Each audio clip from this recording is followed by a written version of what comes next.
इनकी हंसी इमीडिएटली नहीं आई, बल्कि वो हंसी काफ़ी डिलेड थी। यहाँ पर हम देख रहे हैं कि राजपाल यादव अपने बैक ऑफ द स्कल हाथ लगा रहे हैं। उनकी जो बॉडी लैंग्वेज है उसमें बेचैनी नज़र आने लगती है और वो अपने हाथ से अपनी अंगूठी को बॉडी लैंग्वेज और बिहेवियर एनालिसिस करेंगे राजपाल यादव और सौरभ द्विवेदी का।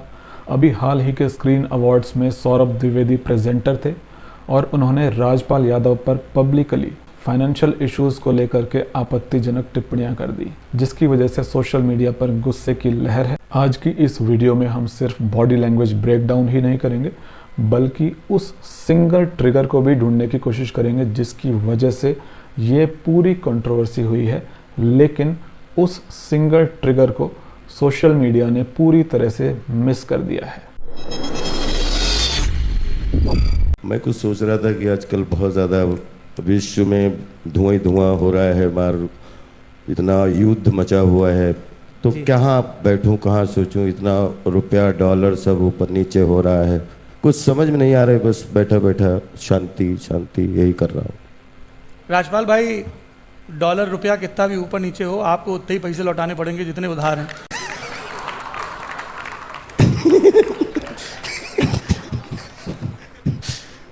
नहीं, लेकिन वो मसला तो सुन लो एक बार, कितने भी लौटाने पड़े, मैं तो मसला ही सुनाना चाहता हूँ ना। मेरे ख्याल से मामला अदालत में है, तो इस बात को यहीं जाने देते हैं, आप लोग अलग से डिस्कस कर लीजिए। तो सोशल मीडिया पर सिर्फ इस पर्टिकुलर कंट्रोवर्शियल क्लिप को चलाया जा रहा है, जिसकी वजह से मैक्सिमम लोगों को ये लग रहा है कि कहानी बस राजपाल यादव और सौरभ द्विवेदी के बीच में हुई है, जबकि इस कंट्रोवर्सी का एक प्रीकर्सर या एंटीसीडेंट भी है, यानी कि कुछ ऐसा हुआ है इससे ठीक पहले जिसकी वजह से ये घटना हुई है।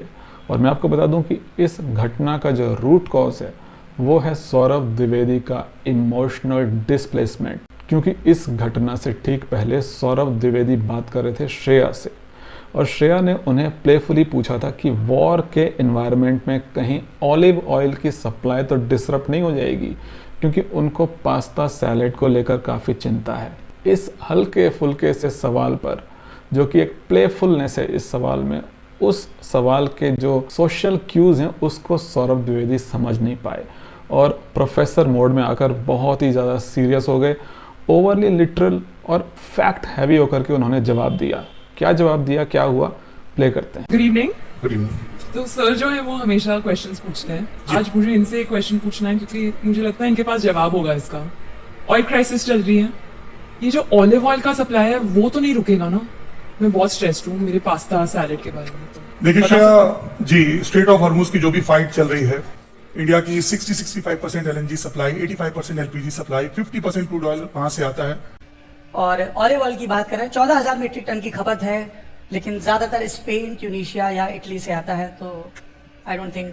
सर भाई क्या फैक्ट देने लगे आप? फिल्म अवार्ड जो है, रिलैक्स कर सकते हैं हाँ? मतलब facts are not facts, not at all. इस हल्के फुल्के से और मजाकिया सवाल के अंदर जो प्लेफुलनेस वाला सोशल क्यू है उसको सौरभ द्विवेदी समझ नहीं पाए और इमीडिएटली वो प्रोफेसर मोड में आ गए और बहुत सीरियस होकर के ओवर लिटरल आंसर और बहुत ही ज़्यादा फैक्ट हैवी आंसर देने लग गए, जो कि पूरी तरह से कॉन्टेक्स्ट मिसमैच था। जैसे ही प्रोफेसर सौरभ को समझ में आया कि he has killed the soul of a playful funny question and there is a lapse in his emotional attunement, उनकी जो बॉडी लैंग्वेज है अचानक से उसमें बेचैनी नज़र आने लगती है और वो अपने हाथ से अपनी अंगूठी को छेड़ने लगते हैं। इस तरह से अंगूठी या फिंगर्स को छेड़ना एक स्ट्रेस का स्ट्रॉन्ग सिग्नल होता है। इसको पैसिफाइंग बिहेवियर भी बोलते हैं, सेल्फ अडेप्टर भी बोलते हैं, क्योंकि इंसान यहाँ पर अपने आप को शांत करने की कोशिश कर रहा होता है और इस नई ऑकवर्ड सिचुएशन में खुद को अडेप्ट कर रहा होता है। तो ये एक सेल्फ अडेप्टर भी है। And perhaps this particular embarrassing thought lingered in Saurabh's mind for next several minutes. Body language पर ई बुक्स और वीडियो कोर्स अवेलेबल है, लिंक कमेंट सेक्शन में है। बाद में जब सौरभ को प्लेफुलनेस वाले सोशल क्यू को समझ ना पाने की गलती समझ में आई, तो उन्होंने इस गलती को ओवर कॉम्पनसेट करने के लिए राजपाल यादव पर इनसेंसिटिव कमेंट्स कर दिया। यानी कि सौरभ द्विवेदी का राजपाल यादव जी से मजाक में ही उन लीगल और फाइनेंशियल इश्यूज पर सवाल करना publicly, it was an attempt to recover the correct social cues which he missed in Shreya's case, but it went horribly wrong. उस ट्रिगर पे हमने बात कर ली है, अब हम शुरू करते हैं बॉडी लैंग्वेज ब्रेकडाउन। मैं कुछ सोच रहा था कि आजकल बहुत ज़्यादा विश्व में यहाँ पर हम देख रहे हैं कि राजपाल यादव अपने बैक ऑफ द स्कल हाथ लगा रहे हैं, जो कि एक सेल्फ सूदिंग या सेल्फ पैसिफाइंग बिहेवियर है। ऐसा इंसान तब करता है जब उसको स्ट्रेस हिट करता है। अब इसमें बहुत से लोग बोलेंगे कि राजपाल यादव एक मजे हुए एक्टर हैं, तो उनको स्ट्रेस कैसे आ सकता है? ये तो बहुत हैबिचुअल होंगे माइक, स्टेज और पब्लिक स्पीकिंग को लेकर के, तो इनको कैसे स्ट्रेस आ सकता है? जब तक हम एक जिंदा इंसान हैं, जब तक हमारे शरीर के अंदर नर्वस सिस्टम है, तब तक हमारी बॉडी में स्ट्रेस सिग्नल्स दिखते रहेंगे। और जिस तरह के सोशल और फाइनेंशियल इश्यूज अभी रिसेंटली इन्होंने फेस किए हैं, जो कि चर्चा में रहे हैं, वो भी रीजंस हो सकते हैं कि जब भी ये पब्लिकली आते हैं उस वक्त कुछ सेकंड्स ये लेते हैं खुद को अडेप्ट करने में। धुआं ही धुआं हो रहा है, मार इतना युद्ध मचा हुआ है, तो कहाँ बैठूं, कहाँ सोचूं, इतना रुपया डॉलर सब ऊपर नीचे हो रहा है, कुछ समझ में नहीं आ रहा है। बस बैठा बैठा शांति शांति। एक सेकंड के अंदर इन्होंने खुद को अडेप्ट करा लिया है। इनकी आवाज़ इनके डायफ्राम से निकल रही है, बहुत ही लूज होकर के निकल रही है, कोई स्ट्रेस नहीं है इनकी आवाज़ के अंदर इस वक्त। डॉलर रुपया कितना भी ऊपर नीचे हो, आपको उतने ही पैसे लौटाने पड़ेंगे जितने उधार हैं।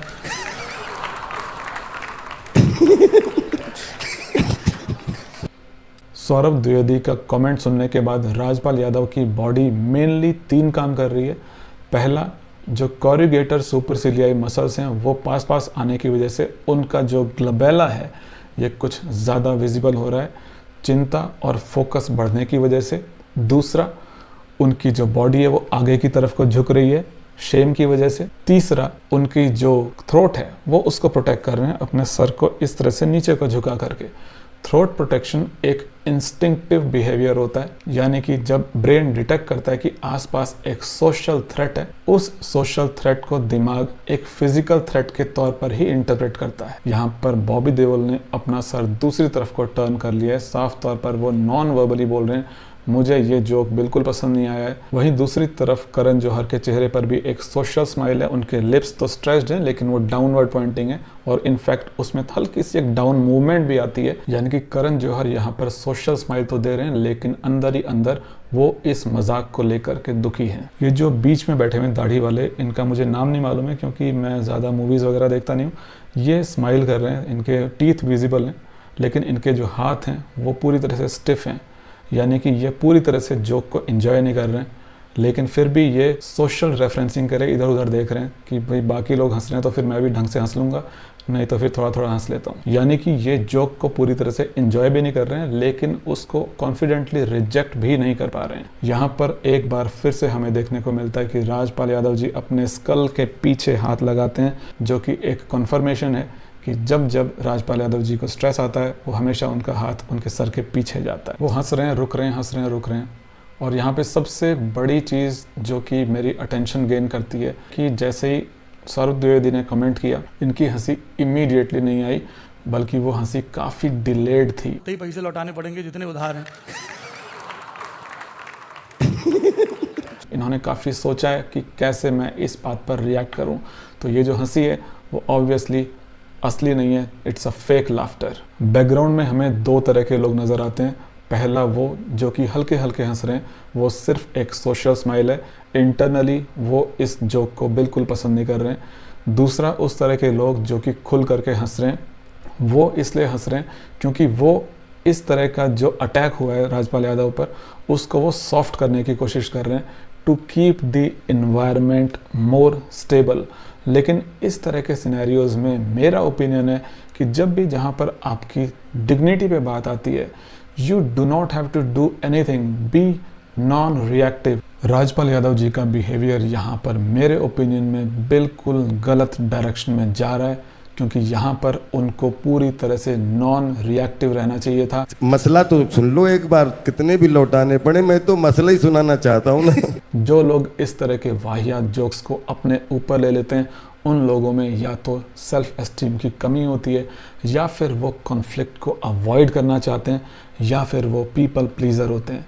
और ये तीनों ही चीज़ें इंसान को बहुत रिस्पेक्ट नहीं दिला पाती। When someone attacks your dignity in the name of a joke, you don't have to react. Let them entertain the crowd. You walk your path unshaken, untouched, unquestioned. See you next time.